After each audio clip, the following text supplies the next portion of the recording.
Aleluia! Eita Deus de glória, hein? Maravilhoso Deus e eterno Pai de amor, aleluia! Eita gente, Deus é bom e a sua bondade dura eternamente, amém? Glória a Deus, aleluia meus irmãos. Como é que está você nessa noite? Como está você nessa noite? Fala comigo, Santo de Israel, herdeiro das promessas, aleluia, glória a Deus. Vamos abrir a quarta bíblica de estudo sobre a Páscoa, hein? Aleluia. Pechá, o que é pechá? Quem sabe o que é pechá? Pesach,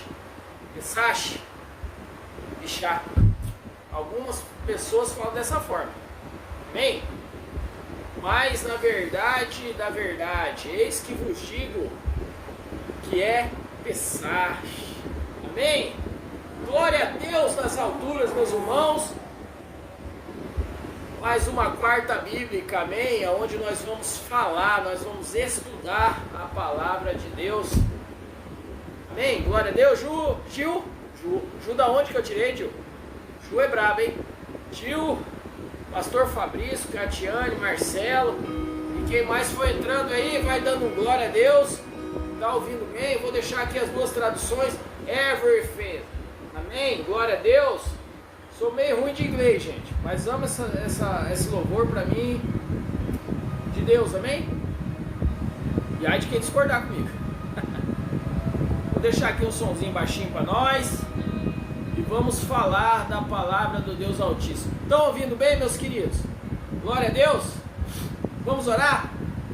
Deus, em nome de Jesus, Pai, nesse momento nós nos colocamos à Tua presença, ó Senhor, para poder falar, ó Pai, da Tua palavra, falar de Ti, aprender mais de Ti, Senhor, Deus de Israel, louvado seja o Teu santo nome em todos os lugares, exaltado és Tu, Senhor, em todas as nações, entronizado em nossos corações, louvado seja o Teu santo nome, Pai, nesse momento convém que eu, Senhor Deus, esvazie de mim, que eu diminua para que o Senhor venha crescer mais e mais, amém? Aleluia! Hoje eu tenho um companheiro especial aqui também, hein? Como sempre, Espírito Santo querido, eu faço um convite a Ti, não. Senta aqui do meu lado, porque a casa é Tua, eu sou Teu, tudo é Teu, eu não tenho nada, eu sou simplesmente um filho servindo ao Pai.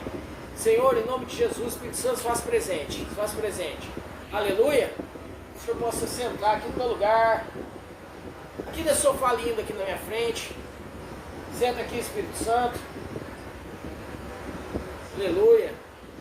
Senta ali então, Espírito Santo, aquele banquinho ali. Tomar um tereré comigo. E meu neném tá aqui, meu neninho, meu primeiro menino. Né, Celote? E aqui meu companheirinho 2 agora. Mate! Tá aqui o Mate, do meu lado. Deita aí, gordinho. Amém, queridos? Glória a Deus. Vamos falar de Bíblia? Vamos falar de Deus? Vamos falar de Pesach? Pesach, queridos. Pesach. Do hebraico Nod, ou Nod, que quer dizer, o que significa passar por cima, passar por sobre, Páscoa judaica, também conhecido como a festa da libertação, amém? Onde é celebrada a libertação dos hebreus da escravidão do Egito, amém?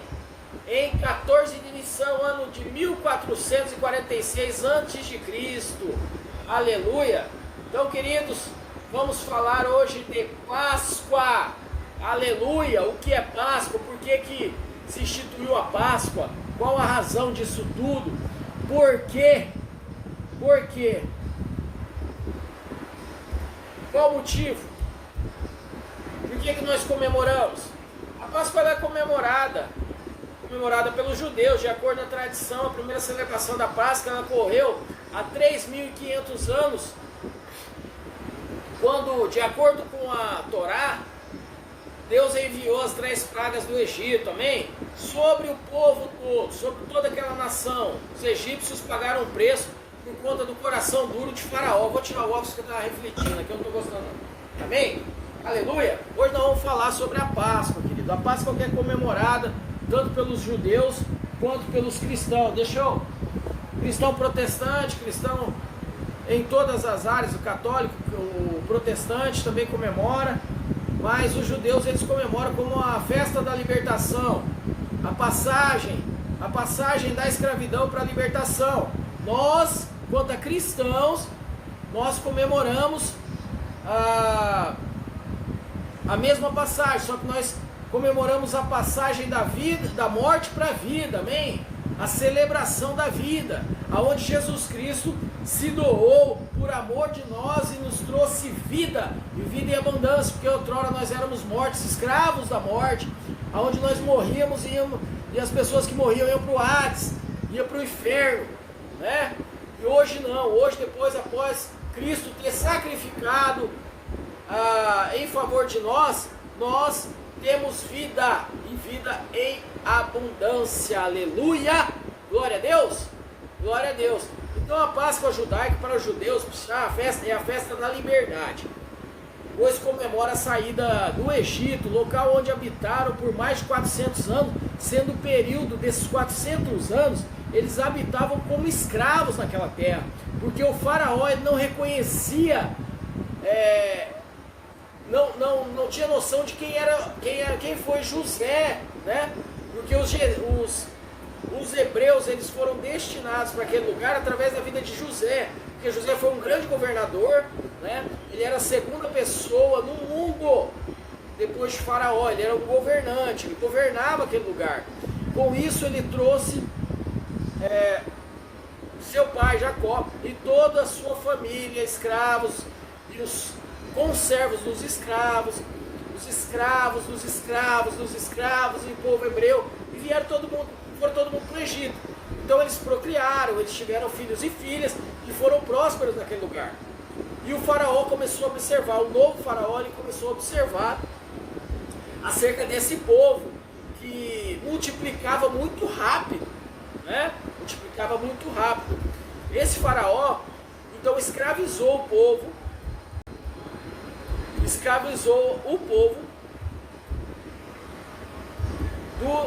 do Egito, na época de Moisés. Moisés foi o grande libertador daquela época que trouxe o povo a vir adorar a Deus, a reconhecer o Deus como seu único e suficiente Salvador. Porque naquela época os hebreus que residiam ali, eles trabalhavam como escravos,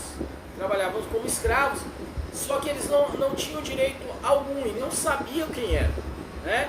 E esse grande faraó chamado Ramsés II o Grande, ele permaneceu no trono entre os anos de 1279 a 1213. O seu império foi considerado o mais próspero do Egito. E toda essa prosperidade, o faraó de Êxodo, o faraó que governou na época de Moisés, Ramsés II, essa prosperidade toda que ele tinha, que ele obteve, que eram construções de um império, umas construções magníficas, certo? Mas foi tudo na custa dos hebreus. Como escravos, eles pisavam tijolos e construíam, faziam as edificações para o faraó, palácios reais, estátuas, monumentos, né? Até hoje as pessoas observam as grandes construções dos egípcios. Até eu mesmo eu fico pensando como que pode, né, um homem construir algo tão monumental como aquilo. Aí a divergência entre foi alienígena, foi não sei quem, foi demônio, foi não sei o que. E eu prefiro acreditar o seguinte: que o império, quando ele faz no jugo da escravidão. E todo aquele que detém a sabedoria, ele faz outros de escravos, né?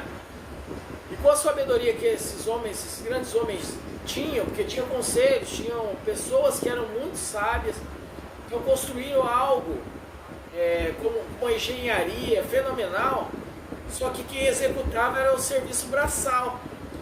E naquela época Deus fez com que o Egito se tornasse próspero, porque o povo dele estava ali, né? O povo dele se fazia presente naquele lugar.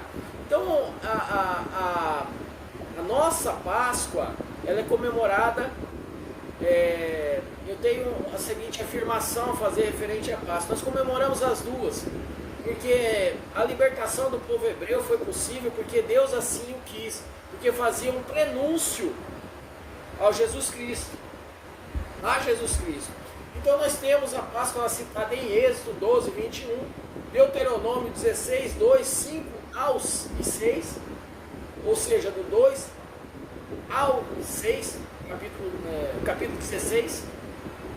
E nós temos em Êxodo 12, 11, 27, 43 e 48. E a vítima do sacrifício, isso é o Cordeiro Pascual, é Jesus Cristo.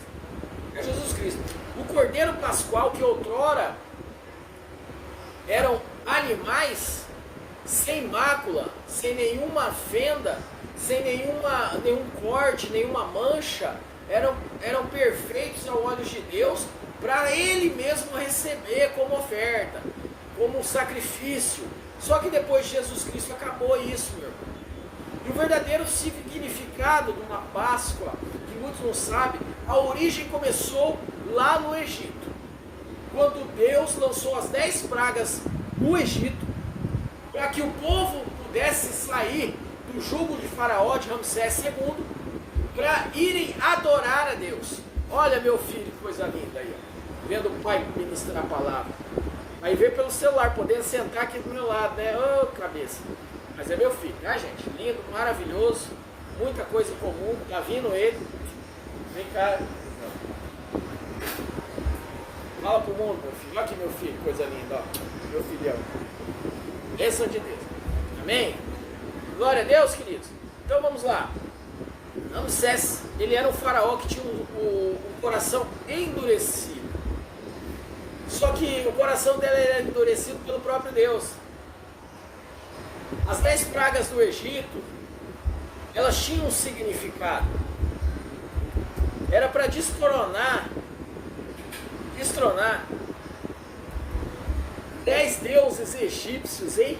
Eita glória! Deus acabou com esses deuses pagãos, que eram deuses que comandavam alguma coisa no Egito. Enquanto os falsos profetas, os conselheiros buscavam ajuda nesses deuses, não acontecia nada, as pragas perpetuavam naquilo. Então, queridos, as 10 pragas do Egito, elas teve uma razão. Além de destronar todo aquele Deus pagão, para mostrar para o povo que aqueles deuses não podiam nada frente ao nosso Deus,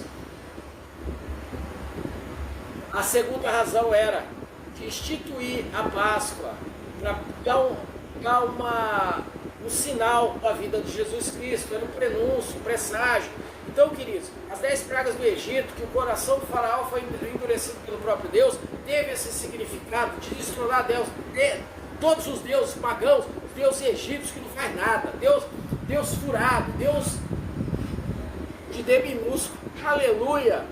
Então cada uma teve um significado, mas hoje nós vamos falar da Páscoa, amém? A Páscoa ela foi constituída através da última praga do Egito, onde o Senhor enviou um anjo destruidor que foi confundido no dia 30 com o anjo da morte. Meu Deus, não tem como não falar, queridos. Vocês me desculpem, mas eu não tenho nada a ver com esse pastor. Mas até hoje tem gente defendendo, tem gente falando isso, falando aquilo, grandes homens de Deus brigando entre si, falando do pobre coitado do homem que errou. Por que pobre coitado? Porque ele estava num momento vazio, né? Porque aquele que fala através da sua carne está vazio de Cristo. E aquele era o momento dele que ele foi tomado de grande comoção em emoção e acabou falando coisas que está vindo do coração dele, da palavra dele. Aí agora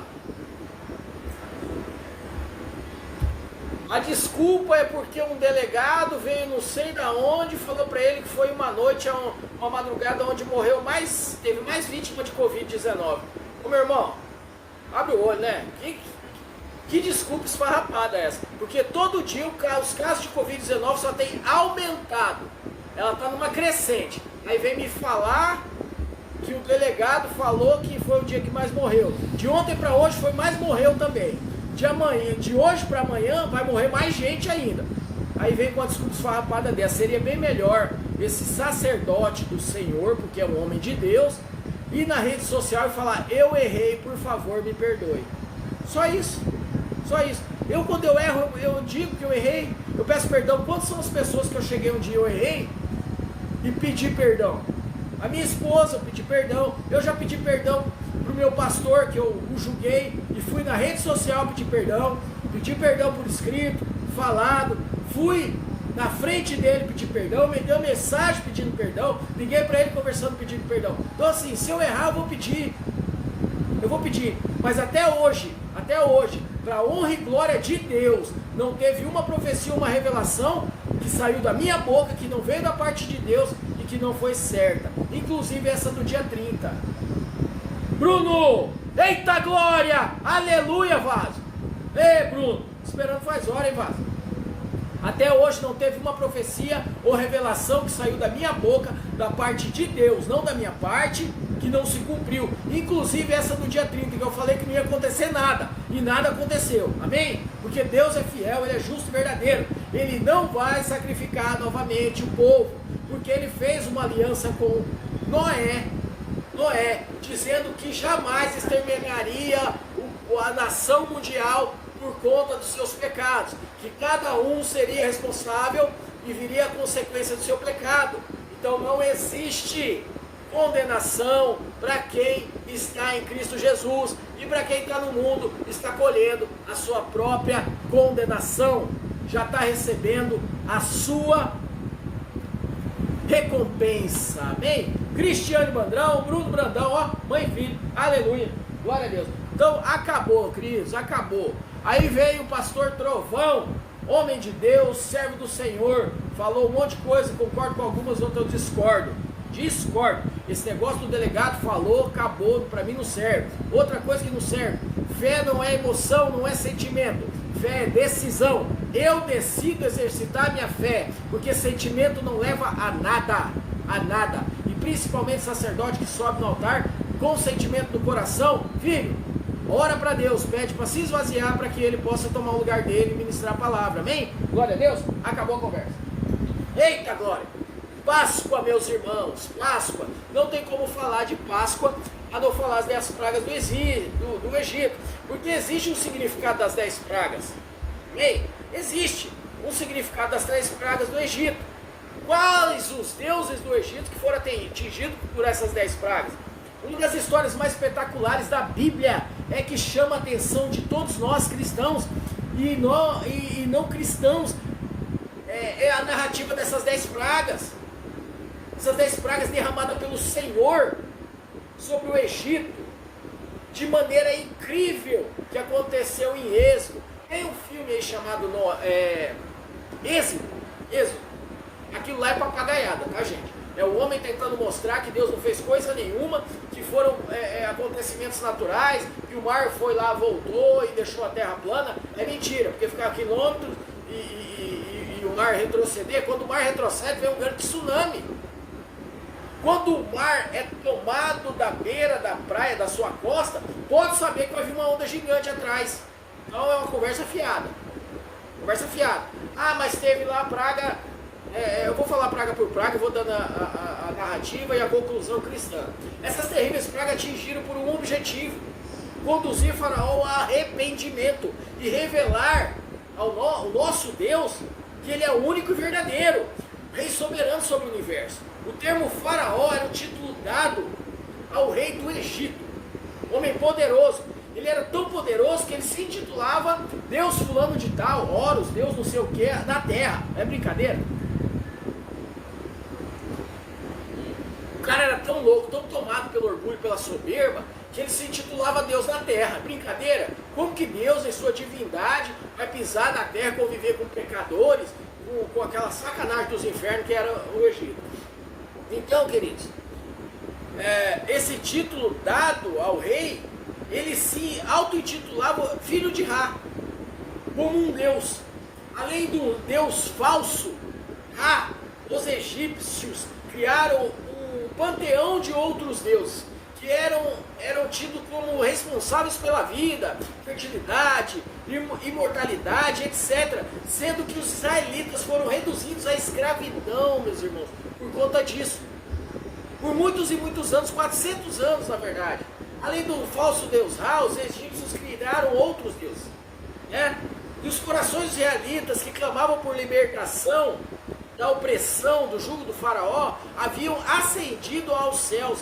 Todas as orações chegaram no trono do Altíssimo e Yahvé os ouviu. E foi quando ele levantou um homem chamado Moisés e Arão, que eram irmãos, só que foram por um período separados, porque o faraó mandou matar os primogênitos, sabendo ele que viria o libertador. Então, a mãe de Moisés pediu para que a irmã dele levasse até o rio Nilo e deixasse ele boiando dentro de um cesto. E ele foi parar logo no colo de quem? Da filha do faraó. Olha só que coisa louca. E um dos objetivos das 10 pragas, então para anunciar os juízos eminentes que cairiam sobre o Egito, no caso, o faraó e seus oficiais não permitiram que os hebreus saíssem para adorar o Deus no deserto. Um dos objetivos das 10 pragas era revelar a grandeza do poder e o poder do Senhor, a soberania dele como o único verdadeiro Deus no mundo e supremo em tudo que fazia, e acabar com os falsos deuses egípcios, que eram inclusive temidos por outros reinos. Amém? Então o faraó ele deveria conhecer, deveria confessar que o Deus dos hebreus era supremo e que o seu poder estava acima do rei do Egito e da nação que ele governava. Em Êxodo, abre sua Bíblia aí, crente, Êxodo 9,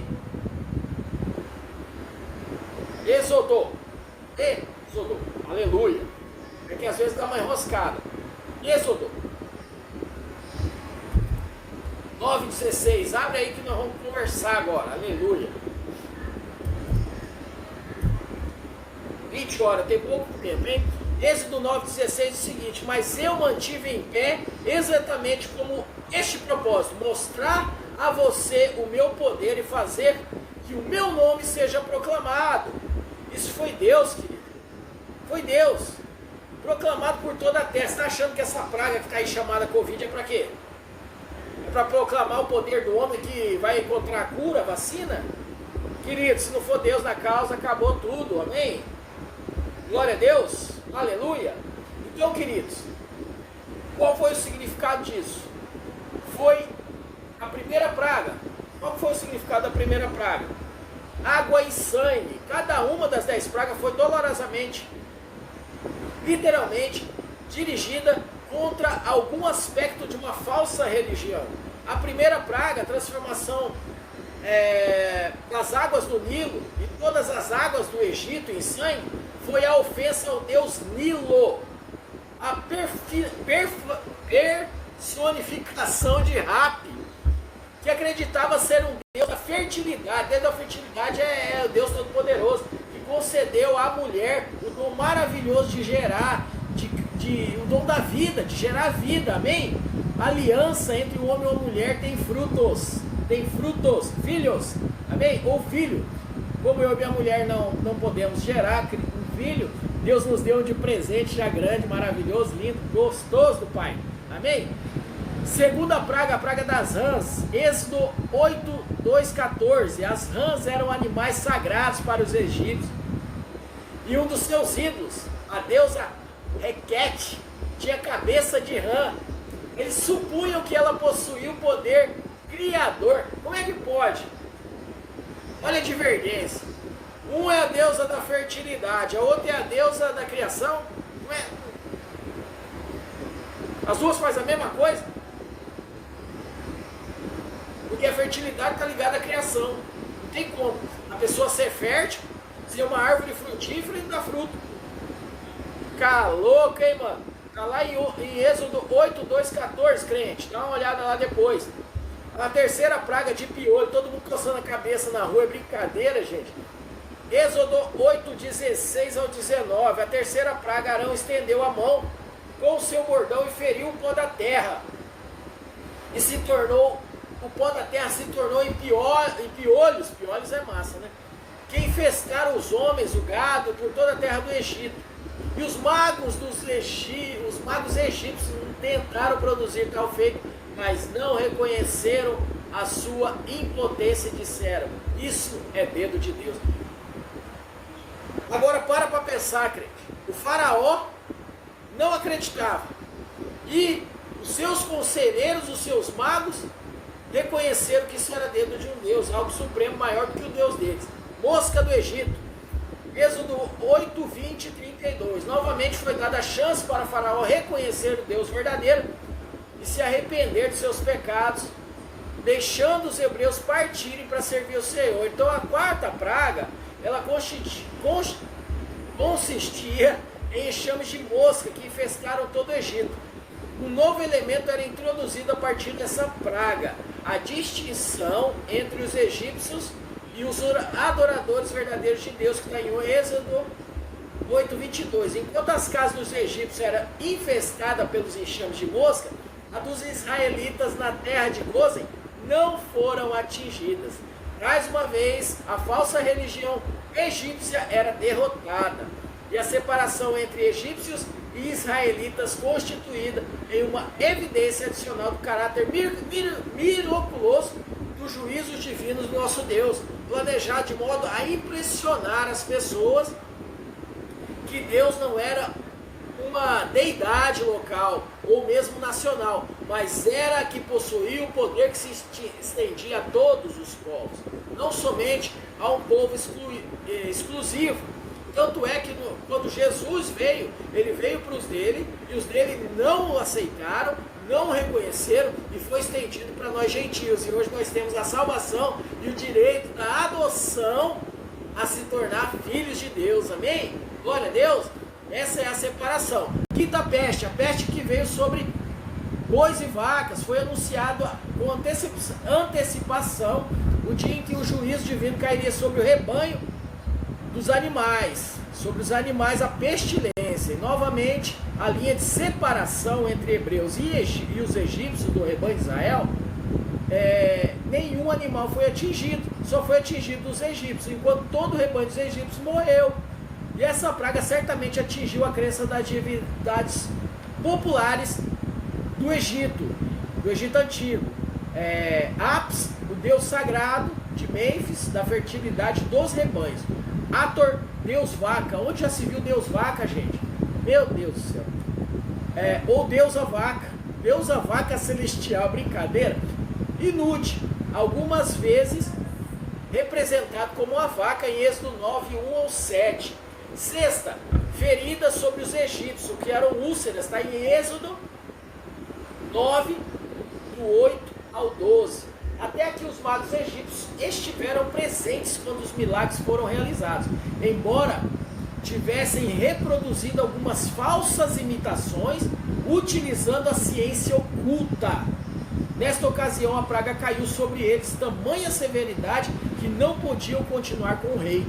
Em vez disso, fugiram para suas casas em busca de proteção e tratamento.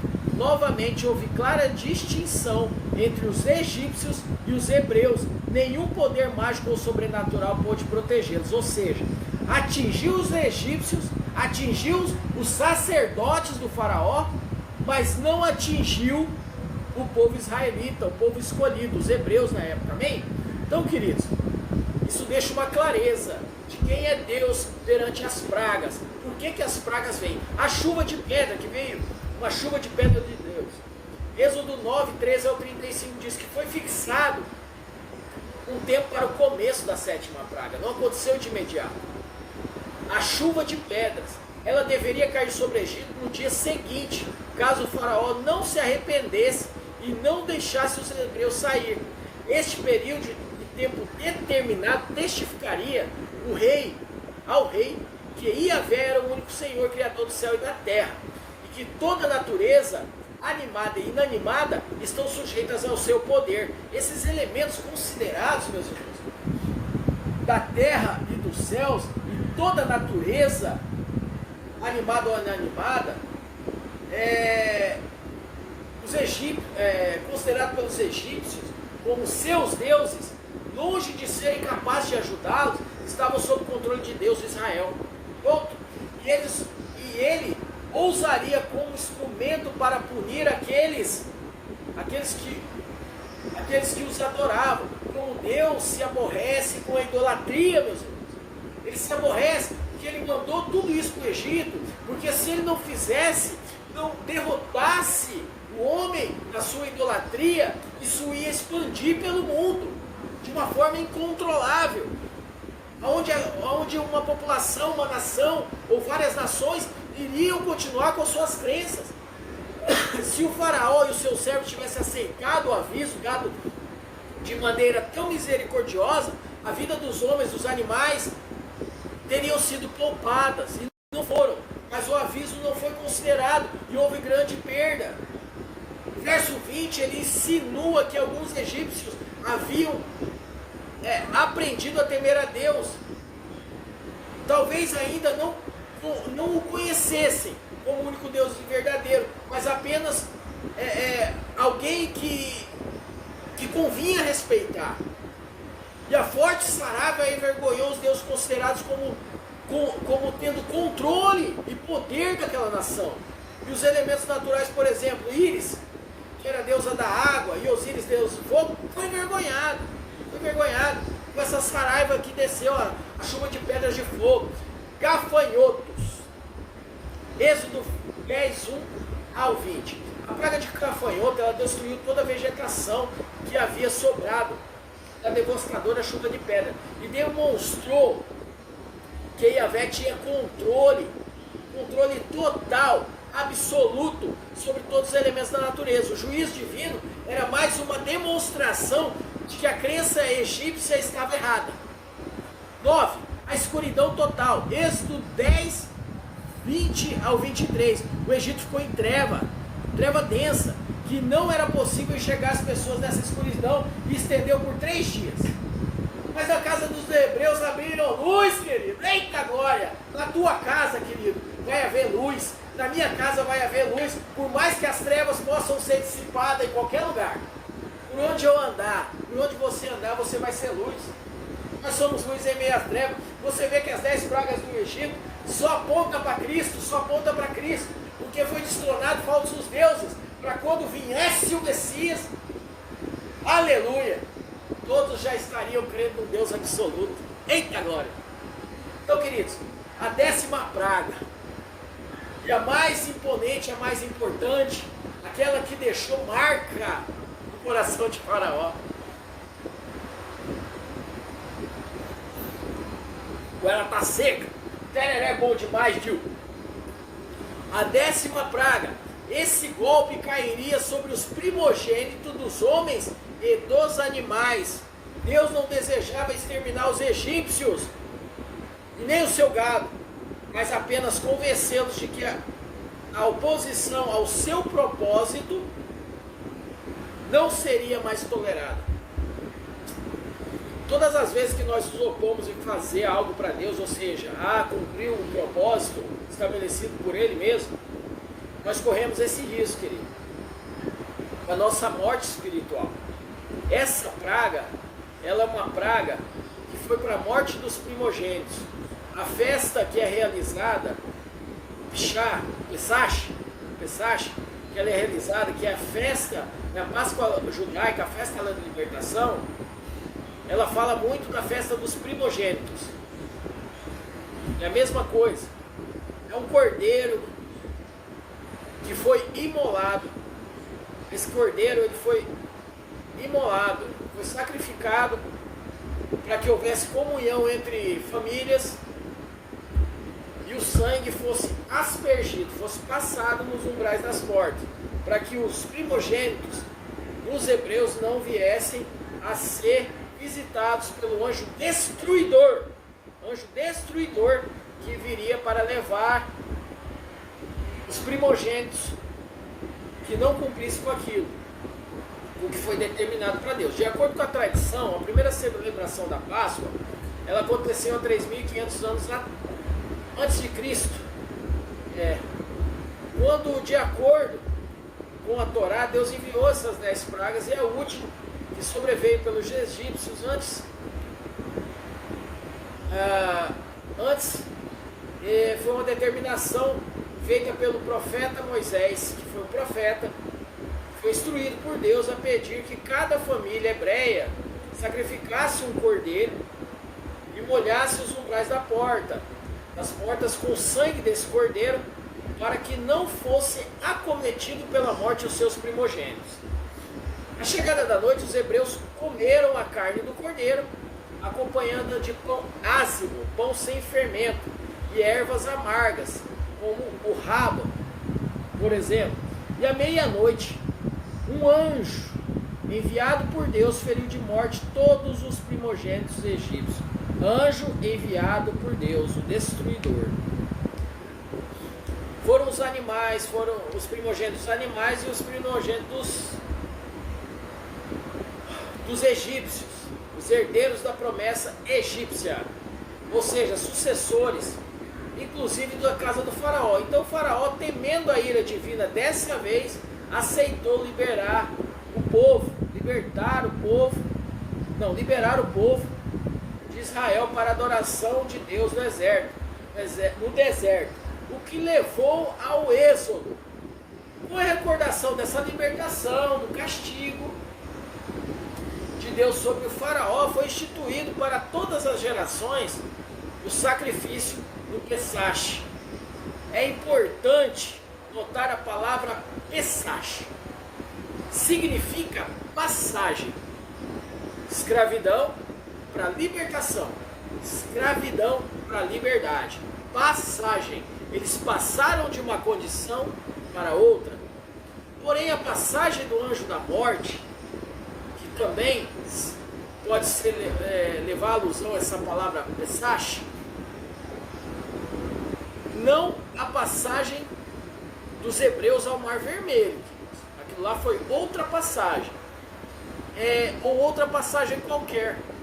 Apesar do nome evocar vários simbolismos, o segundo Pesach, celebrado no dia 14 de Iyar, quer dizer, para as pessoas que na cada ocasião do primeiro Pesach estiveram impossibilitadas de ir ao tabernáculo, fosse por motivo de impureza ou por viagem, mas isso é uma outra situação. Então, queridos, essa celebração da Páscoa, a primeira passagem, ela foi a celebração que foi constituída pela passagem do povo hebreu, a passagem do anjo da morte naquele lugar, fazendo com que os hebreus fizessem a passagem de uma situação de escravidão para a situação da liberdade. A Pesach caracterizava por ser uma das 3 festas de peregrinação ao Templo de Jerusalém. Um mês antes da festividade, Jerusalém tinha suas estradas reformadas, os postos estabelecidos para garantir conforto aos peregrinos. Geralmente, todos aqueles que distanciavam-se 30 dias de jornada de Jerusalém, eles vinham para as festividades, e o que aumentava a população de cerca de 50 mil para cerca de 3 milhões. Os peregrinos geralmente eles hospedavam-se nas cidades, em cidades vizinhas ou acampamentos, casa de conhecido, mas nunca deixavam de cumprir essa celebração a Deus, reconhecendo Deus soberano sobre todas as coisas, né? Então, queridos, pela manhã o alimento fermentado era eliminado, e os sacerdotes do templo preparavam-se para o Pesach. Então ele era comemorado. O trabalho secular se encerrava ao meio-dia e iniciava o sacrifício às 15 horas. O trabalho secular ele se encerrava, e a oferenda do Pesach constituía-se em cordeiros, cabritos, machos de 1 ano de idade, sem mácula, abatidos pela família. Era permitido um cordeiro por família, em qualquer lugar do pátio do templo. Ponto. Mas, querido, a Páscoa cristã, a Páscoa celebrada. O significado da Páscoa para nós é o sacrifício do Senhor Jesus em nosso favor. A data da comemoração da Páscoa judaica é uma. A comemoração da Páscoa atualmente celebrada, ela segue um ritual cujos passos são a busca, jejum dos primogênitos hoje lá. Amém? Dos primogênitos hoje lá. Que faz uma comemoração contrária à morte, que traz a vida. Amém? São coisas que nós devemos estar sabendo, queridos, porque são situações que trazem uma diferença para as nossas vidas. A Páscoa judaica e a Páscoa cristã, elas possuem significado diferente.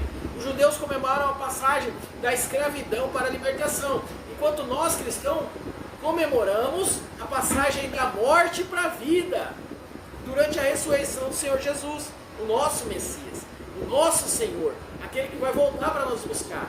Até o século IV, a Páscoa judaica era comemorada no mesmo dia da Páscoa cristã. O concílio de Nicéia, realizado em 325 d.C., decidiu que, por não terem o mesmo significado, não deveriam ser celebrados no mesmo período. A partir de então, a Páscoa cristã ela é celebrada no primeiro domingo após a primeira lua cheia do equinócio da primavera, para quem está no hemisfério norte, e no equinócio do outono para quem está no hemisfério sul. Para nós, você e eu, nós temos por honra comemorar a Páscoa, por honra, porque o Senhor Jesus se sacrificou em nosso favor, para que hoje nós tenhamos vida e vida em abundância. Ovo de chocolate, meu irmão, em família, todas essas coisas, ovo, chocolate, família, tornaram parte da celebração da Páscoa, mas não explicam o seu significado. Como surgiu a festa da Páscoa e por que celebramos a Páscoa? A Bíblia é a resposta. A origem da Páscoa, tudo começou há tempos atrás lá no Egito, como eu acabei de citar. Mas os israelitas, para eles, teriam um livramento, uma noite de livramento, que foi a do anjo da morte. Então para eles é uma passagem, é uma festa de celebração, entendeu? Pela passagem do anjo da morte que levou os primogênitos dos descrentes e livrou aqueles que criam. Ou seja, o anjo pulava a casa daquele que estava com os umbrais aspergidos, o sangue do cordeiro passado nos umbrais das portas, aspergido nos umbrais. O anjo simplesmente pulava, Pessache. Para fazer a distinção, foi sacrificado um cordeiro. Então eles tinham isso. Mas a nossa Páscoa cristã é diferente. Todos nós fomos escravizados pelo pecado e precisamos ser libertos. Deus prometeu trazer um julgamento sobre o mundo, mas nos ofereceu um escape. Esse escape é Jesus Cristo. Os israelitas sacrificaram o cordeiro para salvar suas famílias. Deus sacrificou o seu próprio filho para nos salvar. Então, durante a festa da Páscoa judaica, Jesus morreu na cruz em nosso lugar. Aí agora quem crê em Jesus como Senhor e Salvador está livre da condenação. E o sangue de Jesus é um sinal na vida de quem o ama, protegendo do castigo eterno. Ou seja, antes os israelitas pegaram aquele sangue do cordeiro que foi sacrificado e passou no umbral da porta. Hoje o sangue de Jesus está na nossa vida, está nos umbrais dos nossos corações, aonde nós não podemos mais ser julgados pelo pecado que outrora cometemos. Nós somos libertos, nós saímos do jugo da escravidão de Satanás e fomos para a liberdade em Cristo. E por isso continuamos a celebrar a Páscoa, mas com um significado diferente do Antigo Testamento. Nós celebramos a Páscoa para a libertação do pecado, o perdão do castigo e a vitória sobre a morte, aleluia! A Páscoa é a celebração da salvação, meu querido e minha querida. Glória a Deus, aleluia. E você e eu, nós temos esse direito de celebrar. Só que só celebra quem é filho, quem conhece, quem busca, aquele que reconhece quem é Senhor Jesus.